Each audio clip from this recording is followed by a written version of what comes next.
शिवपुत्रिका व्रत कथा। शिवपुत्रिका व्रत में चीलों और सियारों की एक कथा भी सुनी जाती है।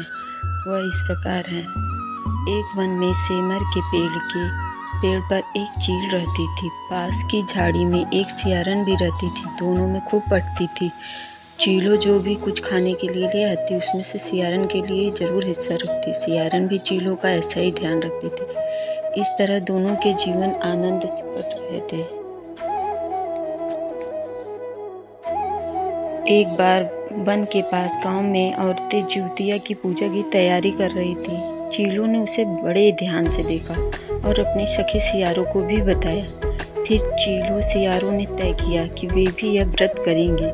सियारों और चीलों ने जिउतिया का व्रत रखा। बड़ी निष्ठा और लगन से दोनों ने दिन भर भूखे प्यासे मंगल कामना करते व्रत में रही।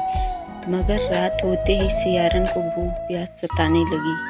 जब बर्दाश्त नहीं हुआ तो जंगल में जाकर उसने मांस और हड्डी से पेट भर कर खाया।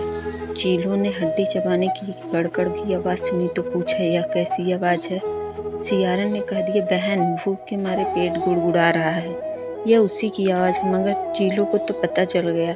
उसने सियारन को खूब लताड़ा कि जब व्रत ही नहीं हो सकता तो संकल्प क्यों लिया था। सियारन लजा गई। व्रत भंग हो चुका था। चीलों रात भर भूखे प्यासे रहकर व्रत पूरा की। अगले जन्म में दोनों मनुष्य के रूप में राजकुमारी बनकर सगी बहनें हुई। सियारन बहुत बड़ी बहन हुई और उसकी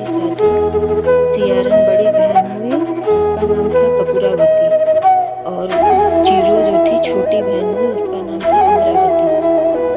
तो दोनों राजकुमारी बनी गई थी। उसकी शादी, बड़ी बहन की शादी राजकुमार से हुई और छोटी बहन की शादी मंत्री पुत्र से हुई। मंत्री पुत्र से बाद में दोनों राजा और मंत्री बने।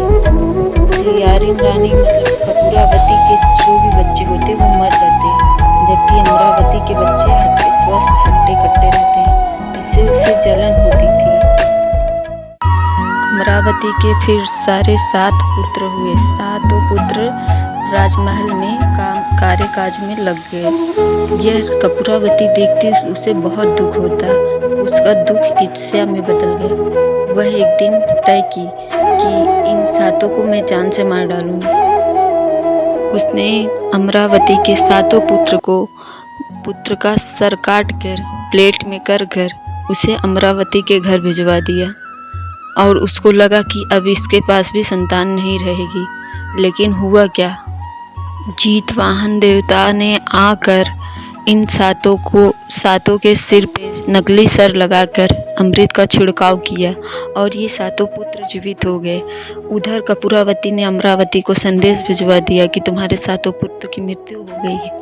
अमरावती दौड़ते दौड़ते आई यहाँ राजमहल में और उसने अपने 7 पुत्र को जीवित देखकर बेहोश हो गई। जब अमरावती को होश आया तो उसको उसके पिछले जन्म की सारी बातें स्मरण हो गई और उसने अपनी बहन कपूरावती को वो सारी बातें बताई कि पिछले जन्म में उनके साथ क्या हुआ था, उसने क्या किया था जिसकी वजह से ऐसा उसके साथ हो रहा है। तो उसके बाद कपूरावती को बहुत पश्चाताप हुआ। अमरावती ने उसे ले जाके वो पेड़ भी दिखाया जहाँ पे वो दोनों रहते थे। वहाँ जाते ही फिर कपूरावती को अपने किए गए पापों का बहुत पश्चाताप हुआ और उसी समय उसकी मृत्यु हो गई और वहीं उसका अंतिम संस्कार कर दिया गया। जिस प्रकार भगवान ने अमरावती के 7 पुत्रों की जीव की रक्षा की, उसी प्रकार यह कहानी कहने, सुनने और हुंकार भरने वाली सभी महिलाओं, माताएं, बहनें, सबकी पुत्र को लंबी आयु की प्राप्ति हो और ये कहानी सुनने वाली सभी माता बहनों की सारी इच्छाएं पूरी, उनके पुत्र की दीर्घायु हो। बोलो जिउतिया माता की जय।